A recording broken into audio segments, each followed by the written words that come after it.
আসসালামু আলাইকুম ভিউয়ার্স, কেমন আছেন সবাই? আশা করি সবাই ভালো আছেন। বরাবর মতো আজ আবার চলে এসেছি নতুন একটা রান্না নিয়ে। আজকে তৈরি করব শাহী নারিকেলের মোড়ক। তো চলুন এবার শুরু করা যাক।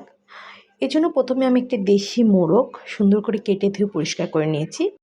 আমি মোড়কটা আজকে যেহেতু নারকেল দিয়ে রান্না করবো, তাই এখানে একটা নারকেল নিয়েছি। নারকেলটা এক পাশ থেকে আমি তুলে নিয়েছি একটু লম্বা ফালি করে।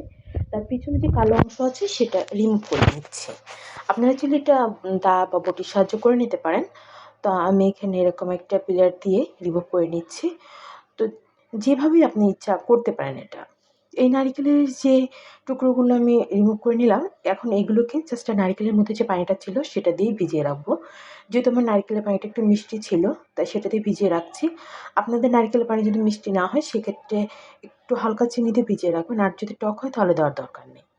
তো এই পর্যায়ে আমি চুলায় একটা প্যান বসিয়ে দিয়েছি। কড়াইতে দেখুন আমি হাফ কাপ পরিমাণ তেল দিয়েছি, সরিষার তেল, এবং তেলটা গরম হওয়া পর্যন্ত অপেক্ষায় ছিলাম। তারপরে দিয়ে দিয়েছি 3-4টে তেজপাতা, 8টা লং, 8টা সাদা ফল, 2টো কালো ফল, কালো এলাচ, আর দিয়ে দিয়েছি 7 টুকরো দারুচিনি। এবার যখন মশলাটা একটু ভাজা হয়ে আসবে, তখন এর মধ্যে দিয়ে দিচ্ছি 1 চামচ পরিমাণ সাদা জিরে। জাস্ট ফোড়নটা হয়ে আসলে এর মধ্যে আমি দিয়ে দেবো এখন পেঁয়াজ কুচি। আমি এখানে 1 কাপ পরিমাণ পেঁয়াজ কুচি ব্যবহার করেছি। আপনারা চাইলে কম বেশি করতে পারেন, তবে আমি এখানে যেহেতু কোনো প্রকার পেঁয়াজ বাটা ব্যবহার করছি না, সরাসরি পেঁয়াজটাই আমি কেটে দিয়েছি, তাই আমি এখানে একটু বেশি পরিমাণে পেঁয়াজটা ব্যবহার করেছি। আর যেহেতু দেশি মোড়ক, তো একটু সময় নিয়ে রান্না করতে হবে, কেননা এই মোড়কটা কিন্তু সিদ্ধ হতে অনেকটা সময় নেয়, নাহলে শক্ত থাকবে। তো এখন এ পর্যায়ে আমি 1 টেবিল চামচ পরিমাণ আদা বাটা, 1 টেবিল চামচ পরিমাণ রসুন বাটা দিয়ে তেলের সাথে হালকা একটু ভেজে নিচ্ছি। এই ভাজার সময় কিন্তু ছিটে আসতে পারে, তার জন্য এ পর্যায়ে একটু লবণ দিয়ে দিচ্ছি। দিয়ে সুন্দর করে হালকা হাতে নেড়ে চেড়ে একটু ভুনিয়ে নেব। ভুনিয়ে যখন দেখবেন যে ভুনাটা এরকম কালার চেঞ্জ হয়ে এসেছে, তখন এর মধ্যে একে একে দিয়ে দিচ্ছি মরিচের গুঁড়ো। আমি এখানে 1.5 টেবিল চামচ পরিমাণ মরিচের গুঁড়ো ব্যবহার করেছি।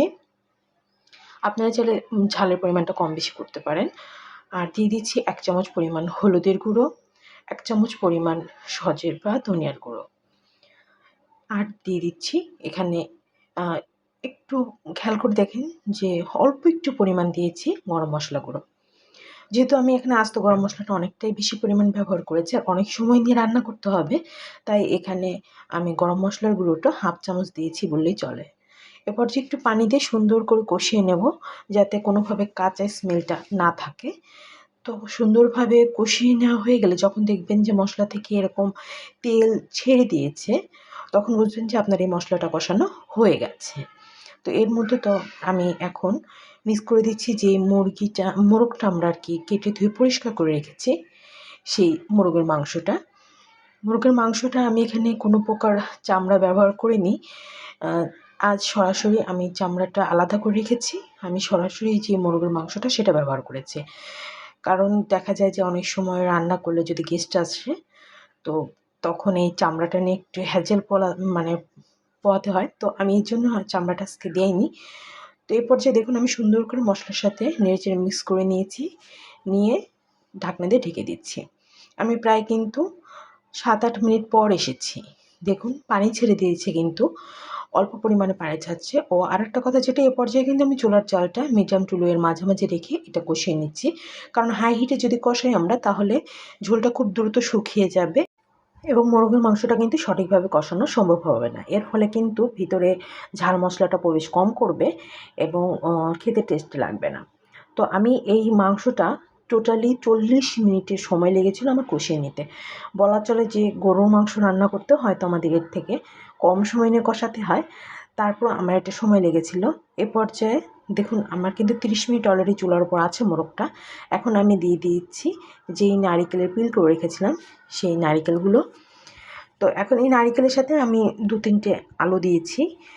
আলুটা অপশনাল, আপনারা না দিতে চাইলে নাও দিতে পারেন। তবে আমার একটা ছোটো বাচ্চা আছে, যার জন্য ও আলুটা খুব পছন্দ করে, যার জন্য আমি আলুটা ব্যবহার করেছি। আর যেহেতু নতুন আলু, শীতের সিজন, তো একটু স্বাদটা একটু বাড়িয়ে তোলে। তো এই জন্য আমি আলুটা ব্যবহার করেছি। আপনারা চাইলে এটা স্কিপ করতে পারেন। তো এ পর্যায়ে সুন্দর করে নেড়ে চেড়ে মিশিয়ে আরও 10 মিনিট আমি কষিয়ে নেব। আমার এখানে টোটালি সময় লেগেছে 45 মিনিট কষাতে। আর যেহেতু চুলার আঁচটা একদম লো টু মিডিয়ামে রেখেছিলাম, আর আরেকটা জিনিস যেটা, যখন কষিয়ে দেবেন দেখবেন যখন একদম শেষের দিকে চলে এসেছেন কষানো, তখন পানিটা অনেকটা শুকিয়ে যাবে, নিচের দিকে তেলটা দেখা যাবে। এই দেখুন মশলাটা অনেকটা কমে নিচের দিকে চলে যাবে কিন্তু। এ পর্যায়ে দেখুন আরেকটা জিনিস যেটা, এই দেশি মোরগে যদি আপনি বেশি পরিমাণে মশলা ব্যবহার করেন তাহলে কিন্তু খেতে ভালো লাগবে না। আর মোরগের ঝোলটা একটু হালকা পাতলা হলে ভালো লাগে। তো দেখুন আমি কিন্তু তেলটা দেখিয়ে দিয়েছি কীভাবে তেল ছেড়ে দিয়েছে। আমার অলমোস্ট এটা সিদ্ধ প্রায় হয়ে এসেছে, এবং আমার যেটা সেটা হচ্ছে এই মোরগটা কষানো খুব সুন্দরভাবে হয়ে গেছে। এখন আমি এর মধ্যে প্রথমে দিয়ে দিচ্ছি 250 ml একটা কাপ দিয়ে 1.5 কাপ পরিমাণ গরম পানি। আমি সব সময় দেখা যায় মাংসে বা পোলায় যে কাজে ব্যবহার করে না, বেশিরভাগই গরম পানি ব্যবহার করে থাকি। এখানে আমি গরম পানি দিয়েছি প্রথমে। গরম পানি দিয়ে সুন্দর করে নেড়েচেড়ে মাংসটা মিশিয়ে নেব। মিশিয়ে নেওয়ার পর ওই যে বলেছিলাম যে নারিকেলের পানিটা দেব, তো সেই নারিকেলের পানিটা এ পর্যায়ে আমি দিয়ে দিচ্ছি। যদিও এই নারিকেলের পানিটা দিয়ে যদি আপনারা দেখেন যে আপনার মুখ থেকে পানি বের হয়েছে কিন্তু কমে যাচ্ছে, চুলার জালটা কম বেশি করতে পারেননি, সেক্ষেত্রে নারিকেলের পানিটা দিয়ে কষাতে পারেন। তবে আমি নারিকেলের পানিটা, যেহেতু নারিকেলটা ভিজিয়ে রেখেছিলাম, তাই সেই সময় ব্যবহার করিনি। এখন আমি ঝোল দেওয়ার সময় দিয়ে দিচ্ছি। নারকেলের পানিটা কিন্তু ঠান্ডা ছিল, গরম করা না, কিন্তু ঝোলটা গরম ছিল। এ পর্যায়ে আমি এর মধ্যে আরেকটু লবণ দিয়ে দিলাম।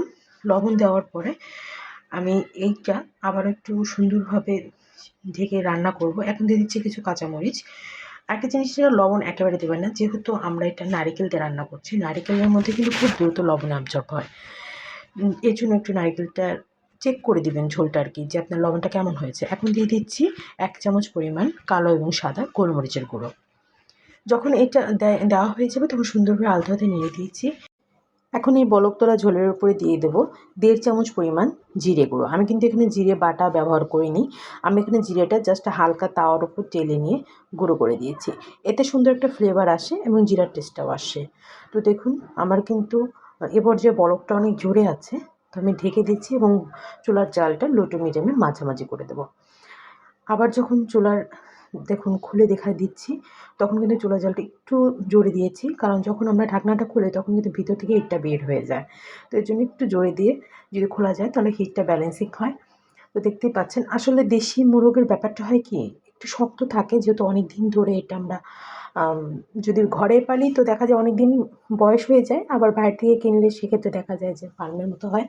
তো অলমোস্ট আমার রান্নাটা প্রায় হয়ে এসেছে। আমি নারিকেলগুলো উপর দিক দিয়ে সাজিয়ে দিয়ে দিয়েছিলাম, অফ ক্যামেরাতে হয়ে গেছে। আর উপরে কিছু কাঁচামরিচ আস্ত অবস্থা দিয়েছি, যার প্রয়োজন হবে সে নিয়ে খেতে পারবে। এরপর যে আমি চুলার জালটা বন্ধ করে দিয়েছি, দেখতেই পাচ্ছেন কতটা আকর্ষণীয় লোভনীয় হয়ে গেছে। এই তো তৈরি হয়ে গেল আমাদের শাহী নারিকেল মোরগের ঝোল। তো সবার কেমন লাগছে জানাবেন কমেন্টে। আপনি যদি আমার চ্যানেলে নতুন হয়ে থাকেন প্লিজ চ্যানেলটাকে সাবস্ক্রাইব করে দেবেন, লাইক করবেন, লাইক করলে কাজ করার উৎসাহ পাই। আর যদি ফেসবুক থেকে দেখে থাকেন তাহলে প্লিজ আমার এই পেজটাকে ফলো করে দেবেন, তাহলে অনেক বেশি উপকৃত হব। সবাই ভালো থাকবেন, সুস্থ থাকবেন। আজ তবে আসি, আসসালামু আলাইকুম।